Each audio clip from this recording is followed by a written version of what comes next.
Ciao a tutti, bentornati su 3D Set Info. Oggi vi mostro come attivare la modalità manutenzione dei tergicristalli sulla vostra MG.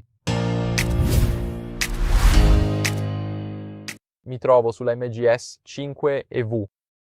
Ora, se volete attivarla, basta andare a cliccare sull'icona dell'auto.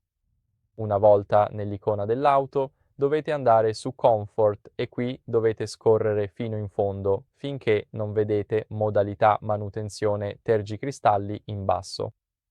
Ora, ogni volta che la attivi, i tergicristalli saliranno verso il lato guidatore, praticamente come funzionano, e potrai semplicemente scollegarli e sostituirli in modo da poter installare facilmente quelli nuovi.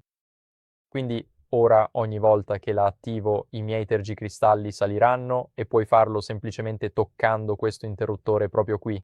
Quindi ogni volta che devi fare manutenzione ai tergicristalli devi attivare questa funzione e una volta finito disattivarla. Quindi ecco come potete fare. Grazie per aver guardato. Se vi è piaciuto questo video assicuratevi di lasciare un mi piace, iscrivervi e commentare e ci vediamo al prossimo. Ciao!